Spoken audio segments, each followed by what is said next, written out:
नवीद 14 जमातें पास करके सनद ले चुका था, लेकिन इसे अब तक अपने मेयार की मुलाजमत न मिल सकी थी।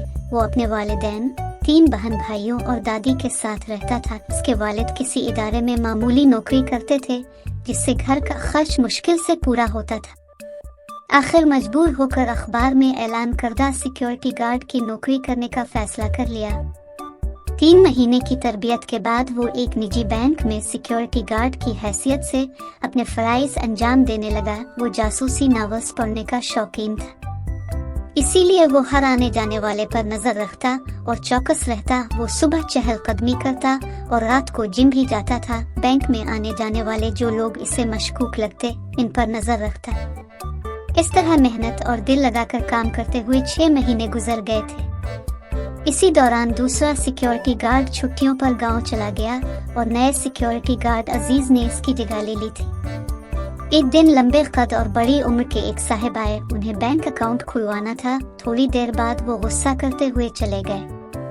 दूसरे दिन वो फिर आए, मगर उनका बैंक अकाउंट नहीं खुल सका। जब 3-4 दिन तक वो मुसलसल आते रहे और उनका काम न बना तो नवीद से रहा न गया और पूछ बैठा, अंकल ऐसा क्या मसला है कि आपका काम नहीं हो रहा? कहीं तो मैं बैंक मैनेजर से बात करता हूँ।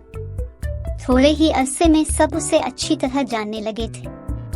अगर तुम मेरा ये काम कर दो तो तुम्हारी बड़ी मेहरबानी होगी। वो नवीद के हाथ में 500 रुपए का नोट पकड़ाते हुए कहने लगे, मुझे इसकी जरूरत नहीं है। नवीद ने रकम लेने से इनकार करते हुए कहा था। छठी के वक्त जब इसने मैनेजर साहब से बात की तो वो मुंह बनाते हुए कहने लगे, वो अजीब आदमी है। मुझे नहीं लगता कि उसे बैंक में अकाउंट खुलवाना है। बस किसी ना किसी बहाने हर एक के कमरे में घुस जाता है और गुस्सा करता है। अगर उसे अकाउंट खुलवाना ही है तो इसके लिए जरूरी कागजात साथ लाने चाहिए। अब अगर उसने बदतमीजी की तो इसका बैंक में दाखिला बंद कर दूंगा। नवीद की समझ में कुछ न आया, मगर उसे तजस्सुस हुआ था। दूसरे दिन वो बैंक के अंदर किसी जरूरी काम से गया। वापसी आया तो गार्ड अजीज के पास एक शख्स को बैठे हुए देखा। नवीद को महसूस हुआ कि उसने इस आदमी को पहले कहीं देखा है। कुछ ही देर में वो चला गया था।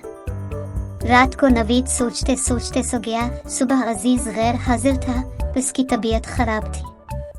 आज नवीद की छठी हिस्से से किसी खतरे से होशियार कर रही थी। वो दिल ही दिल में दुआएं पढ़ता हुआ चौकस होकर होशियारी के साथ हर आने जाने वाले को देखने लगा।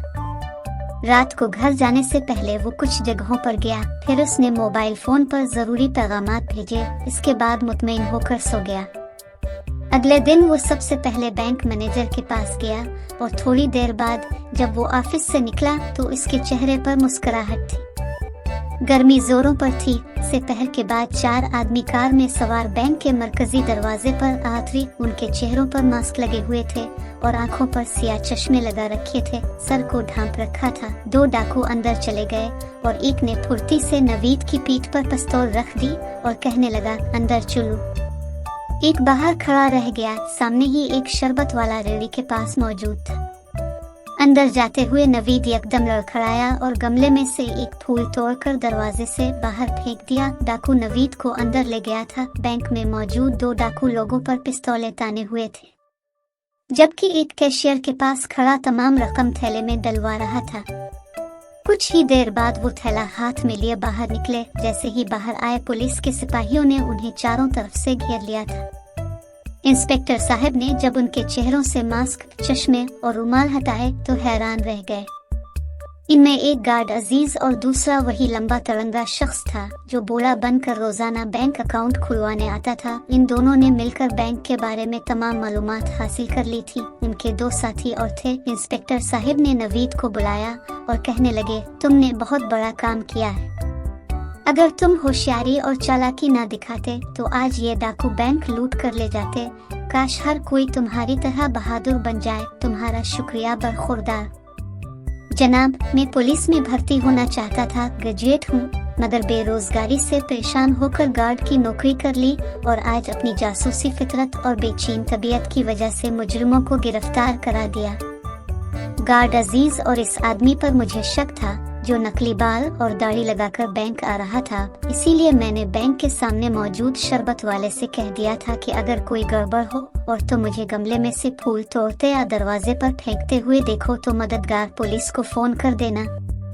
उसने ऐसा ही किया और अल्लाह का करम है कि आप यहाँ पर हैं, नवीद ने मुस्कुराते हुए कहा। इंस्पेक्टर साहब ने पूछा, अगर पुलिस बर वक्त न आती तो डाकुओं के पास जो नोट थे वो जाली थे। मैंने पहले ही इस बारे में मैनेजर साहब से बात कर ली थी और बाजार से नकली नोट खरीद कर उन्हें दे दिए थे, नवीद ने मैनेजर साहब की तरफ देखते हुए कहा। अगले दिन अखबार में नवीद की बहादुरी और शरबत वाले के ताउन के चर्चे हो रहे थे और पुलिस के महकमे ने नवीद को नौकरी देने का ऐलान भी कर दिया था।